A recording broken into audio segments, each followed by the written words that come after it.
بسم الله الرحمن الرحيم الذين ينفقون في السراء والضراء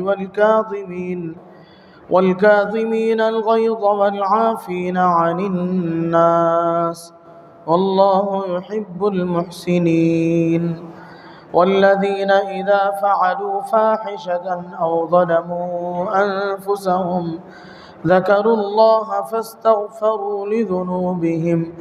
ومن يغفر الذنوب إلا الله ولم يصروا على ما فعلوا وهم يعلمون أولئك جزاؤهم مغفرة من ربهم وجنات تجري من تحتها الأنهار خالدين فيها ونعم أجر العاملين قد خلت من قبلكم سنن فسيروا في الأرض فانظروا كيف كان عاقبة المكذبين هذا بيان للناس وهدى وموعظة للمتقين صدق الله العظيم الذين ينفقون في السراء والضراء والكاظمين الغيظ والعافين عن الناس والله يحب المحسنين جو لوگ خرچ کرتے ہیں خوشی میں اور تکلیف میں اور دباتے ہیں اپنے غصے کو والعافین عن الناس اور معاف کرتے ہیں لوگوں کو واللہ یحب المحسنین اللہ تبارک و تعالی نیکی کرنے والوں سے محبت کرتے ہیں والذین اذا فعلوا فاحشة او ظلموا انفسهم جن لوگوں نے کھلم کھلا گناہ کیا یا اپنے اوپر ظلم کیا ذکروا اللہ فاستغفروا لذنوبہم تو یاد کریں اللہ کو اور اپنے گناہوں کی معافی مانگیں وَمَن يَغْفِرُ الذُّنُوبَ إِلَّا اللَّهُ اور اللہ کے علاوہ کون گناہوں کو معاف کرنے والا ہے وَلَمْ يُصِرُّوا عَلَى مَا فَعَلُوا وَهُمْ يَعْلَمُونَ اور اڑتے نہیں ہیں اپنے کیے پر اور وہ جانتے ہیں أُولَئِكَ جَزَاؤُهُمْ مَغْفِرَةٌ مِّن رَّبِّهِمْ انہی کی جزا ہے بخشش اپنے ان کے رب کی طرف سے اور وَجَنَّاتٌ تَجْرِي مِن تَحْتِهَا الْأَنْهَارُ خَالِدِينَ فِيهَا اور باغ ہیں جن کے نیچے نہریں بہتی ہیں ہمیشہ رہیں گے وہ ان باغوں میں وَنِعْمَ أَجْرُ الْعَامِلِينَ کیا خوب مزدوری ہے نیک کام کرنے والوں کے لیے قد خلت من قبلکم سنن گزر چکے ہیں تم سے پہلے واقعات فسیروا فی الارض فانظروا کیف کان عاقبۃ المکذبین دیکھو کیا انجام ہے جھٹلانے والوں کا ھذا بیان للناس وہدی وموعظۃ للمتقین یہ بیان ہے لوگوں کے واسطے اور ہدایت و نصیحت ہے ڈرنے والوں کے لیے بزرگان محترم اور عزیز ساتھیوں گزشتہ مجلس میں آخر میں ایک لفظ آیا تھا اعدت للمتقین اللہ تبارک و تعالی نے جنت کو تیار کیا ہے متقیوں کے لیے پرہیزگاروں کے لیے اللہ کا ڈر اللہ کا خوف جن کے دل میں ہے ان لوگوں کے لیے اللہ نے جنت کو تیار کیا ہے اب متقیوں کی صفت بیان کی گئی ہے الذین ينفقون فی السراء متقی اور اللہ سے ڈرنے والے سچے لوگ قرآن کریم میں بہت سے مقامات پر ان کا تذکرہ موجود ہے بہت سے مقامات پر ان کا تذکرہ موجود ہے اب ان میں اوصاف بیان کیے گئے ہیں سچے لوگ کون ہیں متقی لوگ کون ہیں اللہ کا خوف کرنے والے ان کے اوصاف کیا ہیں وہ کیسے ہوتے ہیں تاکہ یہ معلوم ہو جائے دنیا میں اچھے اور برے میں تمیز کرنا بہت مشکل ہو جاتا ہے۔ بہت ساری چیزیں انسان بہت ساری مادی چیزیں بھی ایسی ہیں جن کی تمیز کے لیے، جن میں کوالٹی کے اعتبار سے، معیار کے اعتبار سے فرق کرنے کے لیے بہت سارے ناموں کو استعمال کرنا پڑتا ہے۔ پہلے زمانے میں حضرت پیر ذوالفقار احمد صاحب دامت برکاتہم فرمایا کرتے ہیں کہ پہلے زمانے میں گھی ایک ہی ہوتا تھا۔ لوگ گھی کہتے تھے تو ایک ہی گھی مراد ہوتا تھا جو دودھ سے بنایا جاتا ہے۔ بعد میں اس میں ملاوٹیں ہونے لگیں، نقلی چیزیں بکنے لگیں، چربی سے اور بہت سارے چیزوں سے گھی بننے لگی، ڈالڈا بننے لگا، تو پھر اس کے لیے نام لایا گیا دیسی گھی۔ اب لوگ دیسی گھی کے نام پر بھی فراڈ کرنے لگے، بہت ساری نقلی چیزیں فروخت کرنے لگے، تو اس کے ساتھ ایک اور لفظ کا اضافہ کیا جانے لگا، اصلی دیسی گھی۔ تو اسی طریقے سے کتاب قرآن کریم میں متقیوں کے بیانات، متقیوں سے متعلق بہت ساری باتیں، نیک لوگوں سے متعلق بہت ساری باتیں، ان کو لے کر کے بہت سارے وعدے قرآن میں ذکر کیے گئے ہیں۔ اب ان کی شان کیا ہے، وہ کیسے ہوں گے، ان کے اوصاف کیا ہیں، اسے اللہ تبارک و تعالیٰ نے ان آیتوں میں بیان کیا ہے۔ ان کی ایک صفت یہ بیان کی ہے، الذین ينفقون فی السراء والضراء۔ پہلی صفت ان کی یہ بیان کی گئی کہ وہ ہر حال میں اللہ کے راستے میں خرچ کرنے والے ہیں، خوشی میں بھی تنگ دستی میں بھی۔ عام طور سے لوگ یہ کہتے ہیں جب کہا جائے ان سے کہ بھائی اللہ کے راستے میں خرچ کرو، تو یہ کہتے ہیں کہ ہمارے پاس ہے ہی کیا ہم خرچ کریں، ہم خود پریشان حال ہیں، ہم خود تنگ دست ہیں، ہم خود اس لائق ہیں کہ ہمیں کوئی دوسرا دے، ہم کیا دیں گے دوسروں کو۔ لیکن جب خوشحالی آتی ہے تو اللہ میاں کو بھول ہی جاتے ہیں۔ انسان کو اللہ کی یاد تنگ دستی میں آتی ہے، حالات میں انسان اللہ کو یاد کرتا ہے، خوشیوں میں کوئی اللہ کو یاد نہیں کرتا ہے۔ لیکن حضرات صحابہ کرام اور اللہ کے نبی صلی اللہ علیہ وسلم کی عادت رہی کہ وہ ہر حال میں اللہ کے راستے میں خرچ کرتے تھے، خوشحالی میں بھی تنگ دستی میں بھی۔ بہت ساری روایات ہیں، نبی کریم صلی اللہ علیہ وسلم کے دربار کوثر بار میں لوگ حاضر ہوتے تھے، آپ کے پاس کوئی چیز نہیں ہوتی تھی، آپ امہات المؤمنین میں سے بہت سو کے پاس کچھ بھیجتے تھے لوگوں کو کہ ہمارے پاس ایک سائل پہنچا ہے، تم میں سے کسی کے پاس کچھ ہو تو بھیج دو یہاں۔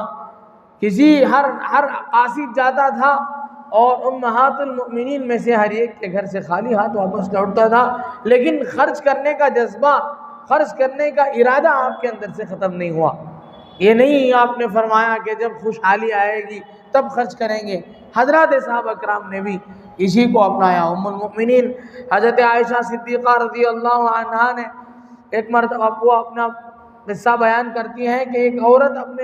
میرے سامنے ایک بچی کو لے کر کے آئی اور اس نے اپنی تنگ دستی میرے سامنے ظاہر کی اور مجھ سے کچھ مانگنے لگی۔ میرے پاس ایک کھجور کے علاوہ کچھ نہیں تھا، میں نے اسے دے دیا۔ میں نے کہا مائی میرے پاس اس کے علاوہ کچھ بھی نہیں رکھا ہے، تو اس نے اس کے 2 ٹکڑے کیے، ایک اپنے منہ میں ڈالا اور ایک بچے کے منہ میں ڈالا۔ تو یہ اوصاف حضرات صحابہ کرام کے تھے جس کو انہوں نے اللہ کے نبی صلی اللہ علیہ وسلم سے اختیار فرمایا تھا کہ نبی علیہ السلام کی زندگی ایسی ہی تھی۔ آپ نے امت کو یہی سکھلایا کہ ہر حال میں اللہ کے راستے میں خرچ کیا جائے، خوشحالی میں بھی تنگ دستی میں بھی، ہر حال میں خرچ کرنا۔ یہ متقیوں کی صفت ہے، اللہ کے نیک بندوں کی صفت ہے، ان بندوں کی صفت ہے جن کے دل میں خوف خدا بھرا ہو۔ ان کی صفت ہے کہ وہ اللہ کے راستے میں ہر حال میں خرچ کرتے ہیں، خوشحالی میں بھی۔ خوشحالی میں خرچ کرنے والوں کے واقعات تو قرآن کریم میں اور احادیث کے ذخیرے میں بہت بھرے پڑے ہیں کہ جنہوں نے خوشحالی میں اللہ کو یاد کیا، اللہ کے راستے میں خرچ کیا۔ حضرات صحابہ کرام کے بے شمار واقعات ہیں جنہوں نے بڑی بڑی دولتیں اللہ کے راستے میں لٹائی۔ اب یہاں ایک اور بات غور کرنے کی یہ ہے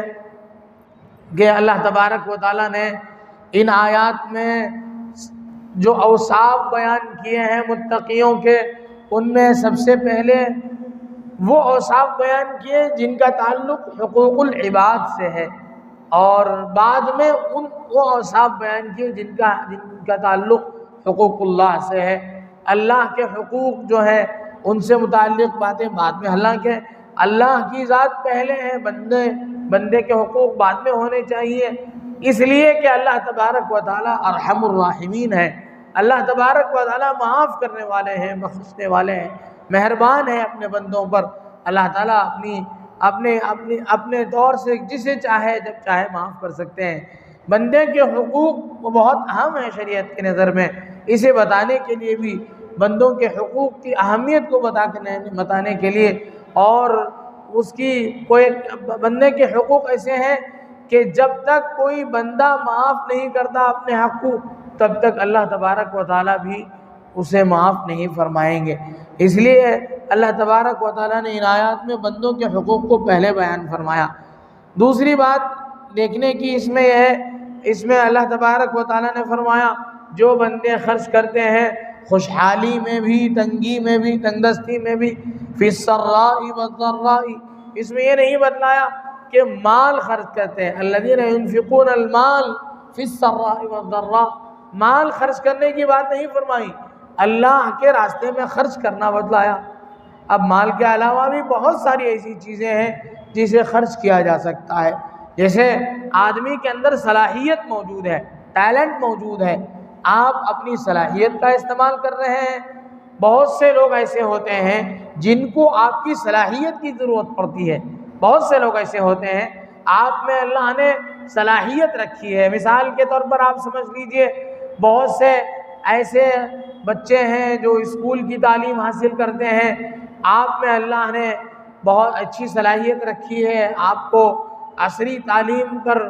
عبور حاصل ہے، آپ میتھس اچھی طرح جانتے ہیں، فزکس اور کیمسٹری میں آپ کو مہارت حاصل ہے، یہ صلاحیت آپ کے اندر موجود ہے۔ بہت سے غریب طلبہ ہیں جو ٹیوشن نہیں کر سکتے ہیں، آپ نے اپنی صلاحیت کا استعمال کیا، ان کو سمجھایا، ان کے سبق کو، ان کے پیچیدہ مسائل کو سلجھایا، جس سے انہوں نے اپنے کلاس کے امتحانات کو پار لگایا اور کامیاب ہو گئے، امت میں آپ کی صلاحیت استعمال ہو گئی۔ یہ بھی خرچ کرنے میں ہے کہ آدمی اپنی صلاحیت کو بھی اللہ کے راستے میں خرچ کر سکتا ہے۔ بہت سے لوگ ہیں جن کو بولنے کی صلاحیت ہے، ہم لوگ اپنی صلاحیت کو استعمال کر رہے ہیں، اللہ کے بندوں میں چل رہے ہیں، چل پھر کر کے بول رہے ہیں اللہ کی شان میں، اللہ کے بندوں جو بندے اللہ کی یاد سے غافل ہیں، ان کے دلوں میں اللہ کی یاد پیدا کر رہے ہیں، یہ بھی اپنی صلاحیت کا استعمال کر کے اللہ سے دور بندوں کو اللہ سے جوڑنے کی جو محنت ہے صلاحیت کے ذریعے سے ہوتی ہے، وہ بھی اس میں داخل ہے، وہ بھی خرچ کرنا ہے۔ آدمی کے پاس بہت سارے لوگ ایسے ہوتے ہیں جن کو وقت کی ضرورت ہوتی ہے، آپ اپنا وقت ان کے لیے تھوڑا نکال دیں، وقت کا خرچ کرنا یہ بھی اس میں داخل ہے، اور اسی طرح اپنا اسٹیٹس کا استعمال، اپنا جو اللہ تبارک و تعالیٰ نے آپ کو ایک مقام عطا فرمایا، معاشرے میں آپ کا کوئی مقام ہے، آپ کی چلتی ہے، کسی کا کوئی مسئلہ اٹکا ہوا ہے، کسی آدمی کے پاس مقدمہ اٹکا ہوا ہے یا کوئی مسئلہ اٹکا ہوا ہے، آپ کی زبان سے نکلنے والے ایک بول سے اس کا مسئلہ اس کی کشتی پار ہو سکتی ہے، اس کا کام بن سکتا ہے۔ آپ نے اپنے رسوخ کا استعمال فرمایا اور اس کا تعاون فرمایا، یہ بھی اس میں داخل ہے۔ تو اللہ تبارک و تعالیٰ نے یہاں مطلقاً فرمایا الذین ینفقون، جو لوگ خرچ کرتے ہیں، کیا چاہے وہ مال ہو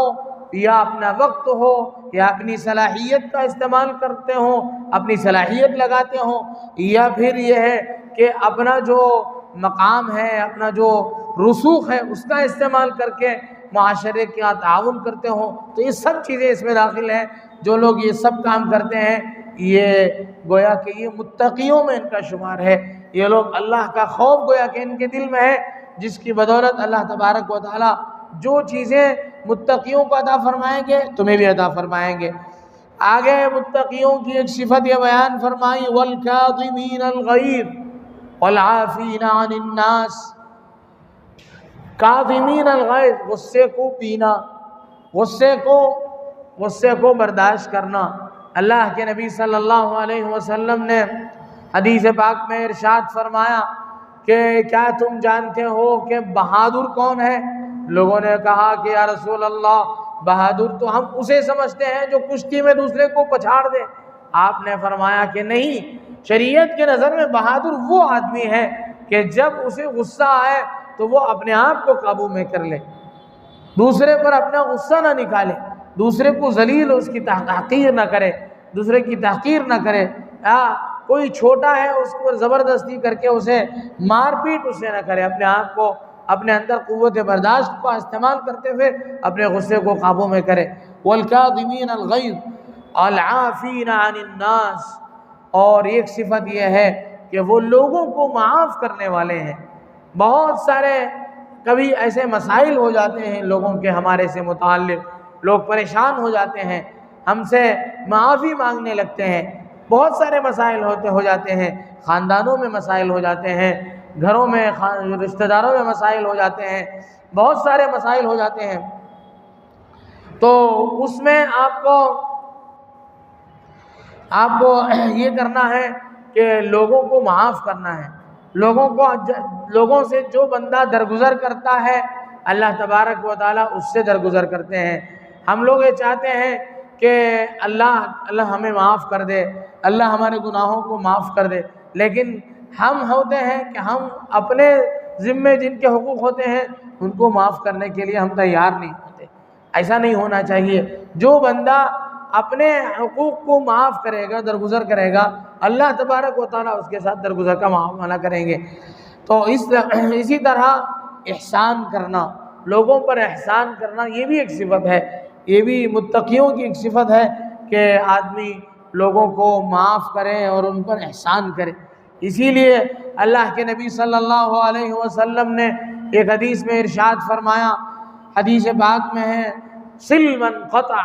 جو تم سے کٹے تم اس سے جڑ جاؤ۔ بہت سے خاندان کے لوگ ایسے ہوتے ہیں، چھوٹی چھوٹی بات کو لے کر کے کٹ جاتے ہیں، چھوٹی چھوٹی بات کو لے کر کے منہ پھیر لیتے ہیں، چھوٹی چھوٹی باتوں کو لے کر کے رشتے ختم کرنے کی بات کرتے ہیں۔ سب سے آسان چیز یہ سمجھتے ہیں کہ میں رشتے کو ختم کروں۔ اللہ تبارک و تعالیٰ کے ہاں رشتے کی بڑی اہمیت ہے۔ آپ علیہ الصلوۃ والسلام نے فرمایا کہ رشتہ داری، الرحم معلق بعرش الرحمن، رشتہ داری اللہ کے عرش سے لٹکی ہوئی ایک چیز ہے۔ رشتہ داری یہ کہتی ہے، من وصلنی وصلہ اللہ، جو مجھے جوڑے اللہ تبارک و تعالیٰ اسے اپنی رحمت سے جوڑ لے۔ تو یہ صل من قطعک فرمایا، جو تجھ سے کٹے کسی بھی بہانے سے، اپنا کوئی بھی رشتہ دار، اپنا کوئی بھی بھائی، اپنی کوئی بھی بہن، کسی بھی مسئلے کو لے کر کے تم سے کٹ جائے، تو یہ کام کرو سب سے پہلے کہ تم خود آگے بڑھ کر کے اس سے جڑ جاؤ۔ صل من قطعک، آگے فرمایا واعف عن من ظلمک، جو تم پر ظلم کرے، جو تمہارے ساتھ ناروا سلوک کرے، جو تمہارے ساتھ زبردستی کرے، اور اسے معاف کر دو، واعف عن من ظلمک۔ آگے فرمایا واحسن الی من اساء الیک، جو تمہارے ساتھ برائی کا سلوک کرے۔ بہتر یہ ایک بات یہ ہے کہ کوئی تمہارے ساتھ برا، میں خاموش رہتا ہوں، جو مجھ سے جیسا معاملہ کرتا ہے ویسا معاملہ کرتا ہوں، شریعت میں اس کی بھی اجازت ہے۔ کسی نے آپ کو تکلیف پہنچائی، آپ نے اس جواباً اسے تکلیف پہنچا دی، اسی قدر تکلیف پہنچائی جس قدر اس نے پہنچائی، اس کی شریعت میں اجازت ہے۔ لیکن اعلیٰ درجہ یہ ہے کہ جو تمہارے ساتھ ظلم کرتا ہے، جو تمہارے ساتھ برائی کرتا ہے، تم ایک قدم آگے بڑھ کر کے اس کے ساتھ احسان کا معاملہ کرو۔ تو حدیث میں یہ فرمایا وَأَحْسِنْ إِلَىٰ مَنْ أَسَاءَ إِلَيْكَ، جو تمہارے ساتھ برائی کرے اس کے ساتھ بھی تم احسان کرو۔ اسی کو شیخ سعدی شیرازی رحمۃ اللہ علیہ نے فرمایا، بدی را بدی سہل باشد جزا، وگر مرد احسن إِلَىٰ مَنْ أَسَاءَ، برائی کا بدلہ برائی سے دینا آسان ہے۔ اگر تو مرد ہے، اگر تیرے اندر طاقت و ہمت ہے، اگر تیرے اندر بہادری ہے، اگر تیرے اندر دریا دلی ہے، اور تیرے اندر اللہ نے تجھے بڑا دل دیا ہے، تو بہتر تو یہ کام تو کر کہ جو تیرے ساتھ برائی کرے اس کے ساتھ اچھائی کر کے دکھا۔ اگر مرد احسن الی من اساء۔ کتابوں میں ایک واقعہ لکھا ہے کہ بعض لوگوں نے اسے حضرت علی ابن زین العابدین کی طرف منسوب کیا ہے، بعض لوگوں نے حضرت علی ابن حسین حضرت حسین رضی اللہ عنہ جو حضرت علی رضی اللہ عنہ کے بیٹے ہیں، ان کے بیٹے کا نام بھی علی ہے، ان کی طرف منسوب کیا ہے۔ امام بیہقی نے اس واقعے کو نقل کیا، کہتے ہیں کہ ایک مرتبہ ان کی ایک باندی تھی حضرت علی ابن حسین رضی اللہ عنہ کی، حضرت علی ابن حسین کی ایک باندی تھی، وہ حضرت کو وضو کرا رہی تھی، مٹی کا لوٹا ہاتھ میں تھا، پانی ڈال رہی تھی، حضرت وضو کر رہے تھے، اچانک سے اس کے ہاتھ سے مٹی کا لوٹا چھوٹا، زمین پہ آیا، زمین پہ گرا اور ٹوٹ گیا، فطرت، اور ٹوٹا کیا، پانی جو اس میں تھا وہ بھی اوپر حضرت کے اوپر گر گیا۔ غصہ آنا فطری چیز تھی، ان کو غصہ آنا ہی چاہیے تھا، غصہ آ گیا حضرت کو، حضرت جلال میں آ گئے، غصے میں آ گئے، تو فوراً اس نے یہ جملہ پڑھا، والکاظمین الغیظ، غصے کو پی جانے والے، غصے کو کنٹرول کر لینے والے۔ تو حضرت چونکہ قرآن کا علم رکھنے والے تھے، انہوں نے اپنے آپ کو قابو میں کر لیا اور کچھ نہیں کہا۔ آگے اس نے سوچا کہ حضرت اب کام چلنے ہی والا ہے، اس نے دوسرا جملہ کہا، والعافین عن الناس، لوگوں کو معاف کرنے والے۔ انہوں نے حضرت نے آگے بڑھ کے کہا کہ جا، جو غلطی تجھ سے ہوئی میں نے اسے معاف بھی کر دیا۔ تو پھر اس نے کہا کہ اب اگلا جملہ بھی کہہ لیتے ہیں، کیوں خاموش رہیں، واللہ یحب المحسنین، اللہ تبارک و تعالی احسان کرنے والوں کو پسند کرتے ہیں۔ تو حضرت نے فوراً کہا، جب تو آزاد ہے، یہ میری طرف سے تیرے اوپر احسان ہے۔ تو بڑی پہلے زمانے میں اس طریقے سے کام کرنے والے نوکر جا کر بھی قرآن کا علم رکھتے تھے، ان کے اندر اتنا ذوق تھا، تب جا کر کے اس نے یہ اس آیت کا استعمال کیا۔ تو ایک طرف تو یہاں اس کنیز کی دینی، اس کے اندر اتنی جو دینی شدت جو ہے، اس کے اندر دینی معلومات جو تھی وہ اس کا اندازہ ہوتا ہے کہ پچھلے زمانے میں کتنی دینی معلومات کم سے کم درجے کے لوگوں میں، جو نچلے درجے کے لوگوں میں بھی تھی، کام کرنے والوں میں بھی تھی۔ ایک بات یہ معلوم ہوتی ہے، دوسری طرف ایسا عمل بالقرآن والحدیث کا ایسا ذوق تھا بڑوں کے اندر کہ ایک جملہ، غصے کے موقع پر بھی ایک جملہ قرآن کا سنا اور اپنے آپ کو کنٹرول کیا، اور اگلی جتنی باتیں تھیں سب پر عمل کر کے دکھایا۔ تو یہ ہے والعافین عن الناس واللہ یحب المحسنین۔ یہاں تک تو اللہ تبارک و تعالیٰ کے، اللہ کے بندوں کے حقوق یہاں تک ہو گئے، جس میں یہ بیان کیا گیا کہ متقیوں کی ایک صفت یہ ہے کہ وہ اللہ کے راستے میں خرچ کرتے ہیں، تنگ دستی میں بھی۔ بہت سارے واقعات تنگ دستی میں خرچ کرنے کے، جیسا کہ میں نے کہا، بیان کیے گئے ہیں۔ اللہ کے نبی صلی اللہ علیہ وسلم کی ایک حدیث ہے، اتقوا النار ولو بشق تمرۃ وردوا السائل ولو بذلف شاة، کہ اب لوگوں اپنے آپ کو اللہ کی آگ سے بچاؤ، اگرچہ کہ کھجور کا ایک ٹکڑا اللہ کے راستے میں خرچ کرنے کے ذریعے سے ہی ہو، یا اور سائل کو اگرچہ بکری کا جو کھر ہے وہ دے کر کے ہی صحیح، کوئی بھی مانگنے والا تمہارے دربار میں پہنچ گیا، تمہارے گھر میں پہنچ گیا، وہ جو بھی تمہارے پاس معمولی سے معمولی چیز بھی ہو اسے دے کر کے رخصت کرنے کی کوشش کرو۔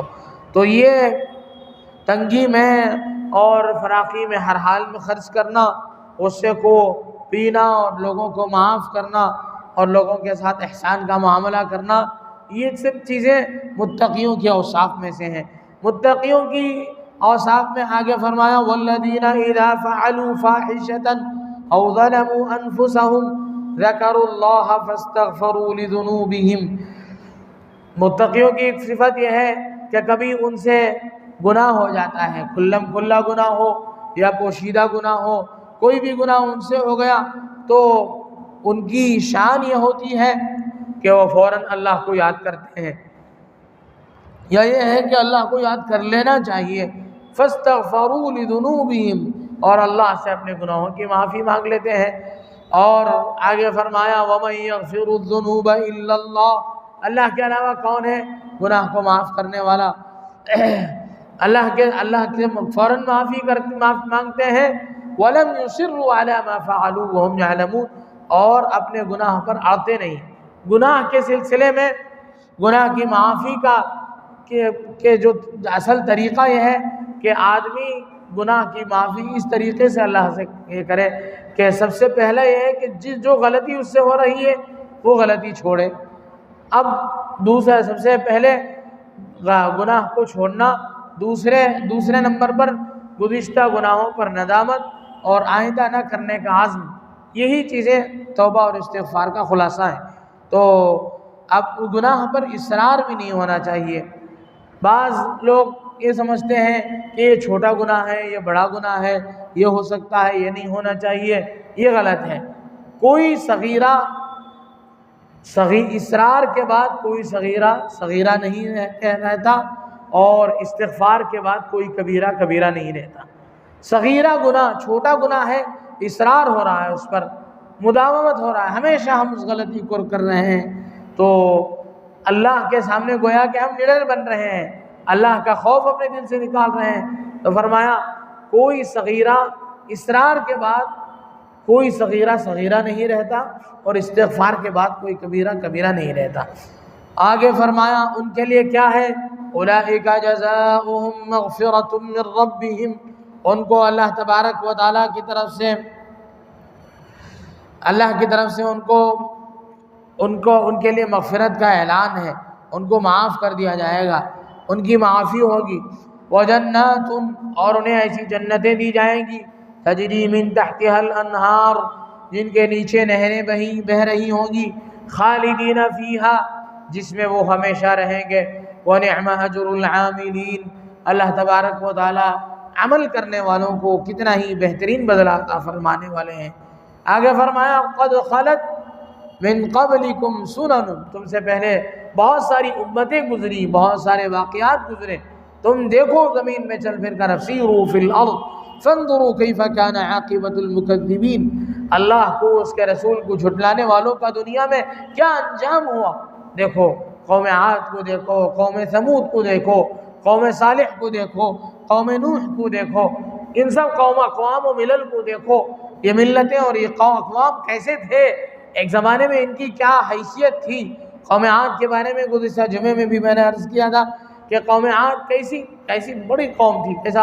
کیسا ان کی جسامت کیسی تھی. اللہ نے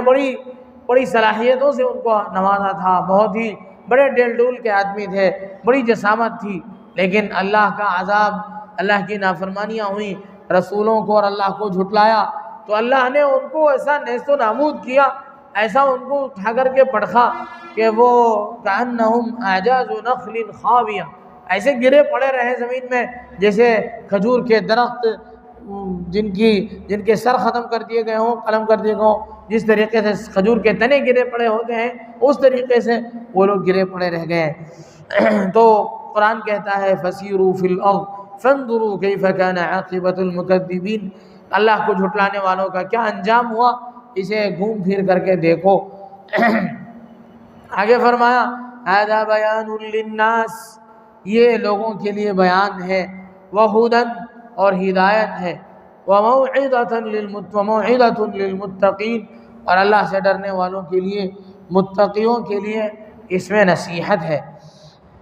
تو یہ مختصر سا خلاصہ ان آیات کا ہوا. اللہ تبارک و تعالیٰ سے دعا ہے کہ اللہ تبارک و تعالیٰ جو باتیں ان آیات کی ذیل میں کہی گئیں، کہنے والے کو بھی سننے والوں کو بھی عمل کی توفیق نصیب فرمائے. آمین. وآخر دعوانا الحمد للہ رب العالمین.